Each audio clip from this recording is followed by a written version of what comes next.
One of the few areas of control we really have in our lives is our ability to control our attitudes and to control or at least influence our perceptions.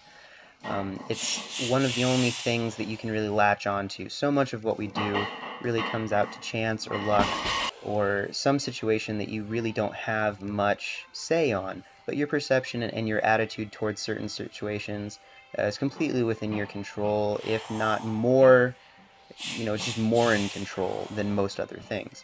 And so it's really important to take that understanding and make sure that you are applying it to different areas of your life.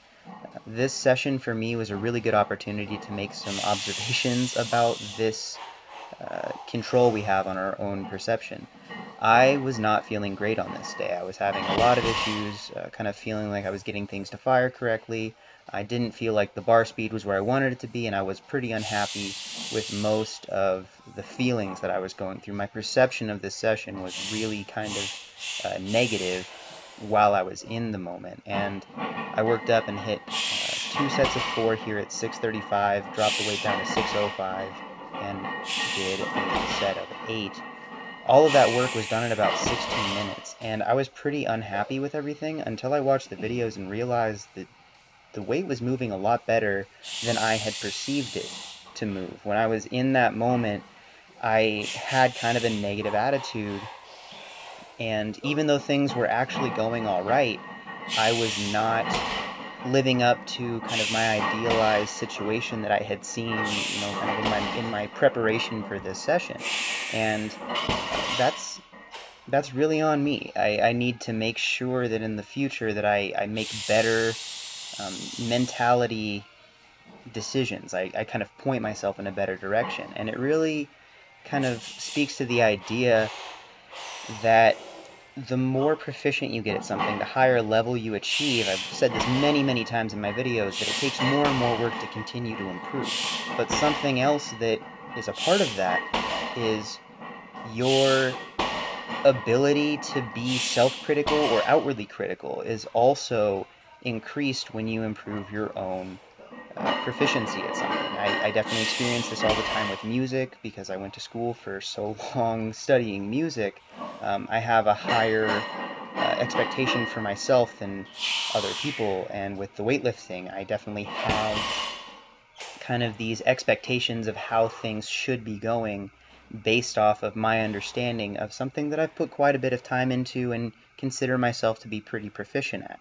And you have to really be careful to temper that potentially negative self-critique and allow yourself to also be thankful for the progress that you're making and to enjoy the progress that you're making, because it doesn't always feel like you're doing the forward movement like you'd like to be doing. It doesn't always feel like you're progressing at the rate that you want to go. And indeed, the faster you reach a higher level, the more quickly you kind of hit that wall and the plateaus start to show up, and you start to really have to embrace a more long-term kind of system of setting goals and working towards them and working harder and harder and harder to get a little bit better.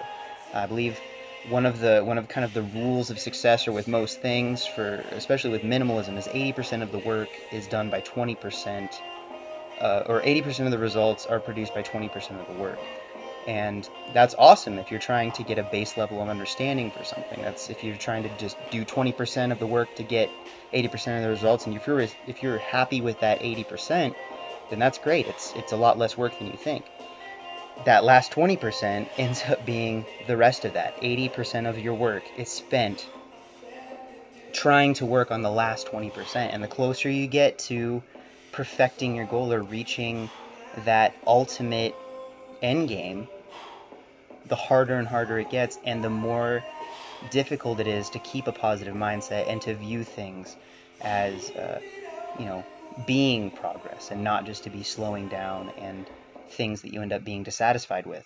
So I guess the takeaway from this, and the takeaway from me, and hopefully all of you, if you're watching this and getting anything from it, yes, pursue improvement. Be aggressive and passionate about your pursuits towards growth and towards becoming better at whatever it is that you're trying to achieve. But at the same time, cherish the progress that you've made and be thankful and appreciative, and make sure to ground yourself in some reality that what we're doing, anytime you reach that kind of threshold from being bad at something to where you become pretty proficient at it, you've cleared so much of what most people will never achieve and most people will never reach in that sense. So be appreciative of that. Be thankful for that opportunity to be closer to excellent at something, and then use that positive mindset to encourage you to keep pushing forward, because that's really the only thing there is to do.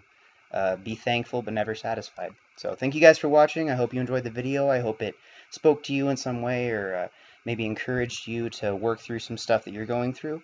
And got a lot more stuff coming up this week, trying to get all caught up with everything. Thank you for your patience, and I will talk to you all very soon. Have a great night. Bye.